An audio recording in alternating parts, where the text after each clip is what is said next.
Hey guys, and welcome to another episode of Federico Talks Watches. Today, I have a special treat for you guys. I want to take a look at one of my personal favorite pieces in my collection.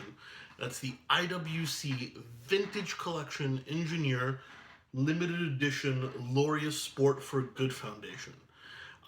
This piece came out originally in 2013, and it's a limited edition caseback engraving and dial color. 5% of all the proceeds of the watch sales went to the Laureus Sport for Good Foundation. Now, this piece came out in 2013, and I've been smitten with it ever since. I mean, it's something that sees probably the most wrist time out of my entire collection.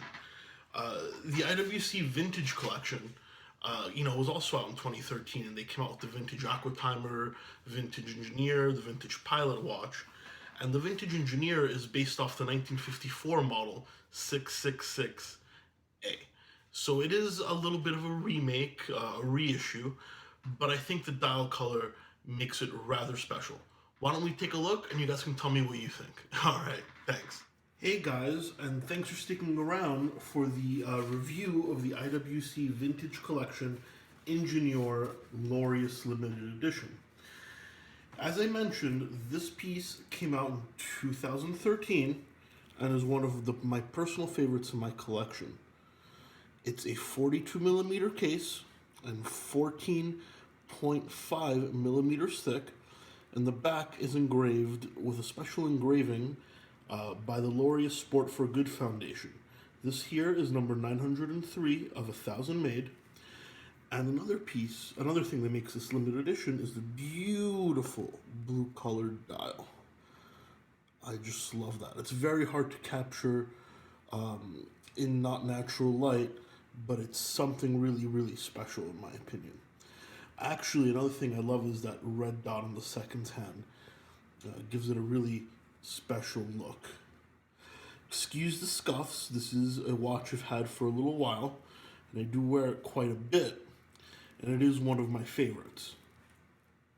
Now this piece here uses the Calibre 8011, which is an in-house IWC caliber with the Pellaton winding system. Now what does that mean exactly? Well, the Pellaton winding system is a bidirectional rotor, and it is also anti-magnetic and shock resistant. That is what the Engineer was originally made for in 1954, was to be anti-magnetic. It was meant for use on the railroads. It's quite a special piece. Look at those lugs. It just reminds me of something of an era gone by. And actually I have it on this brown strap, but it originally came on this blue alligator, this dark blue alligator strap. As you can see, it looks fantastic. I might actually switch it back. This piece at full retail was just a tad under 10,000, I believe 9,900. But if you can find one nowadays in good condition, they go for around 7. Let me know what you guys think. Is this a piece you'd wear? I think it's a great mix of, formal yet more casual at the 42.5 millimeter mark. Then again, I do have larger wrists. Let me know what you guys think. Thank you. Hey guys, I hope you enjoyed that quick review. First off, let me apologize about the shaky video work and the bad lighting. I'm pretty new to this. I just ordered a new tripod and some new lights for the light box. So hopefully going forward in about a week or so, when the new stuff arrives, we can get some much better product shots. But, it's the best I can do with what I have available, so I hope you guys enjoyed it.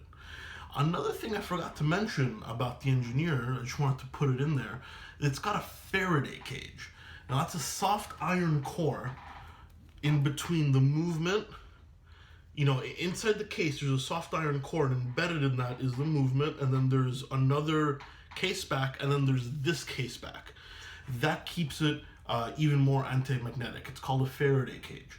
It's the same thing that Rolex uses in their Milgauss. And a lot of the IWC pilot watches use a soft iron core as well. What do you guys think? I mean, I love this watch personally. IWC, they get a lot of flack. They're not fully in-house. A lot of their pieces, in my opinion, are a little overpriced.